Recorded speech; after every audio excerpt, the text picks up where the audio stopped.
Okay, Jay Miller, are you there? The question is why a seller backs out? Yeah, why would a seller, are you in business brokering? No, I'm not. I'm here to learn how it's done because I make a lot of connections that I don't charge for. Oh, you're a nice person. We've already figured that out. And you're willing to help others. That's a good thing. So yeah, this is a great place to be then, business brokering. If you can connect with people, this is a good business to be in. Real estate doesn't really take that skill set as much as business brokering. I wouldn't advise this business for everyone. No, I understand. Yeah, it's not transactional. I want to know what level it needs to be at to justify actually charging, because I know I'm leaving money on the table in some instances. Well, tell us your experience. What are you doing? Well, we have a real estate private performance-based fund, and we're also developing software and an app that's a securities, for lack of a better term, insurance instrument that's unique. And so but I've been in business for 40 plus years, and I don't market myself as a consultant because we're focusing on the momentum of our organization. But at the same time, there's people that are interested in certain things that I simply connect them to what they're most interested in if it's not us. And some would have no problem paying a fee for that, but I don't present it because it's not my main business and I don't know when it's justified. Tell me, are you an EXP commercial agent? I'm not a real estate agent at all. I'm third generation in real estate, but I've never, licensed myself as a broker because okay. Yeah. How'd you find yourself on this call? Well, the topic was business brokering, not necessarily real estate brokering. Oh, gotcha. Well, first of all, in EXP at least, you have to be a commercial broker, real estate broker to even sell a business. You have to have that license. And some states don't require that licensing. What I was going to tell you, if you did have your license, which it might be, it just spend some time getting a license, just even on the realty side, not on the necessarily commercial side, then you could refer it to someone like us. And we would do the deal for you and help you out, and then you'd get a commission. And it stands to be a pretty good commission too. It's like 20% of the sell side or buy side, whatever client you lead to us, and without really doing too much other than an introduction. So in our industry, referrals are a big deal. In fact, we've got 86,000 agents in EXP that are realty side. I don't know if it's 86 anymore, it might be more, but we're in 20 different countries. And there's a lot of them, but they cannot sell a business through our company. We don't allow it. So those agents know people like you do, Jay, and they refer it to us. So it's the thought. That's my advice to you. No, that sounds really good. We're beginning an entity as a foundation because when it rains, it pours, and we get so many great deals that don't fit our criteria. We want to make sure that the seller and the buyer are most ideally matched, because sometimes it's a crisis and we just, we want to charge a small fee, but it didn't really cross my mind to get a brokering license for the actual value of the property. Yeah. Yeah, you can do, once you have that license, then it gives you that credibility, and also the legality issue is taken care of. Because we do have to jump through some hoops here in the United States. We just can't go out willy-nilly. We're not in India. India, you don't have to. But you don't live there, do you? No. Okay. Who knows? You could. It's hard to know where we live these days. Yeah, our organization is international, so we're going to be acquiring. We've selected cities. We're acquiring properties not just in the U.S. but elsewhere, wherever. Yeah, so these things may come into play, but we want to really serve people. And if we are able to connect people to other deals, that's just part of the territory. We want to be able to do it efficiently. Does anyone else have any ideas for Jay? I would say either if she or someone on her team has a real estate license, that would be, still payable to the team. It may not have to just be her, but someone on her team, and they could do it that way as well. Yeah, hire somebody in that already has that license or whatever, right? Yeah. So Jay, you're a provider. I'm guessing you sell to business owners too. Is that what you're telling me? I'm not quite Yeah, sure. we do. I mean, we run into M&A situations. There are franchises involved, there are certain businesses involved because it's regional. So you might be working with one hospitality entity in one region and not another because of territorial issues and factors. But I like the suggestion. I know at least one of our GPs has a real estate license because of the number of deals that they do. It's just not coming to the conversation. And, I'm happy to rotate that or delegate that out to whoever on our team does have a real estate license, because the foundation is also to serve our investors and to serve the surrounding communities. And, there's so much to go around. I'm more than happy to, share and rotate whatever proceeds or, would incentivize our team as if they're not incentivized now, but also would be a nice feather in their cap for their efforts. Absolutely.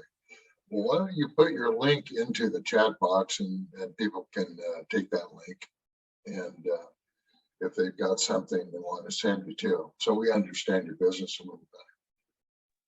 Thanks very much. I appreciate it. Will do. You're welcome. So Master, what were you saying? You were saying something there, Master, earlier. Well, you said why sellers back sometimes when you said it when a buyer is looking to buy the business and then the sellers back out the last minute. So I think you asked, yes, what are the reasons why they would do that? So I said emotionally attached, but you said no. Then I said price. Sometimes they want more money. I said emotionally attached. They so emotionally attached. Yeah. I think they don't want it. They decide not to sell, or it could be price. They want a higher, I guess, evaluation, for the business.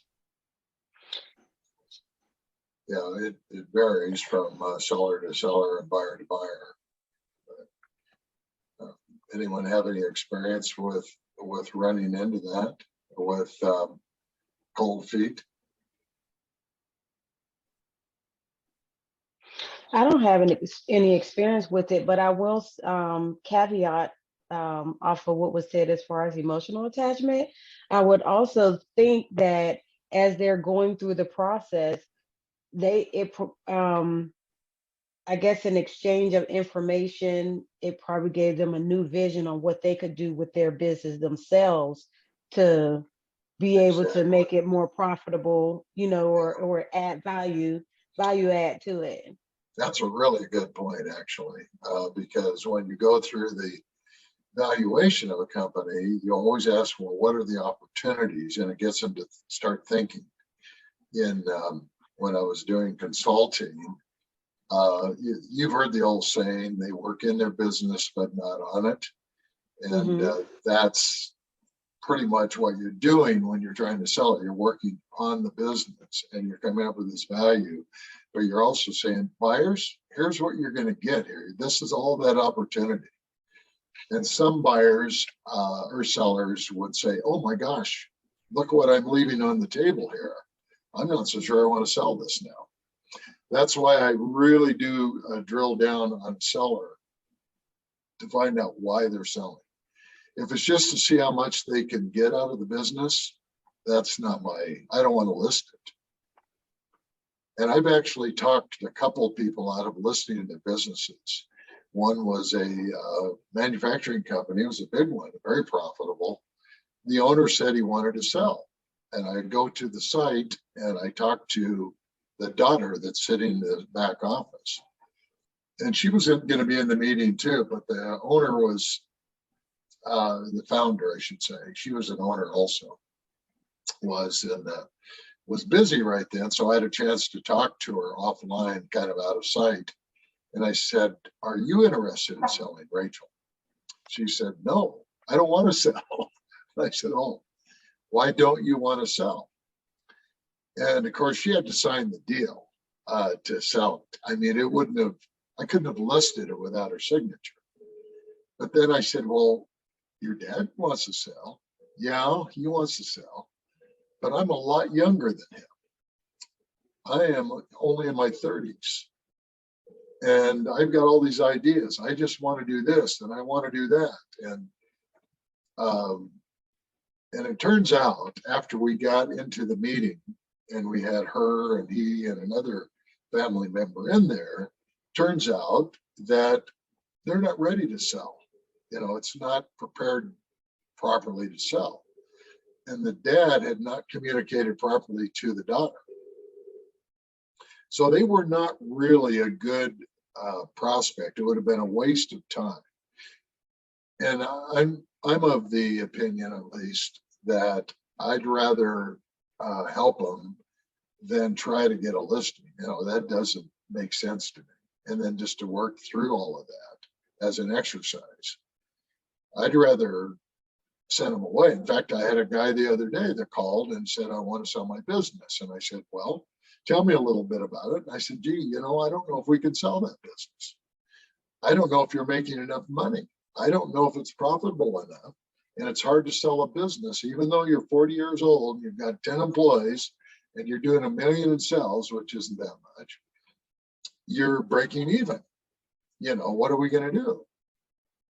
And so we had a chat, but I think just the fact that I said, I don't know if I could sell that business up front.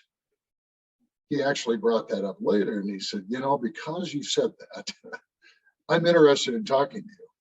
So, it was, just my honesty, but it was certainly true too. I don't want to list a business that is just going to take up a bunch of time.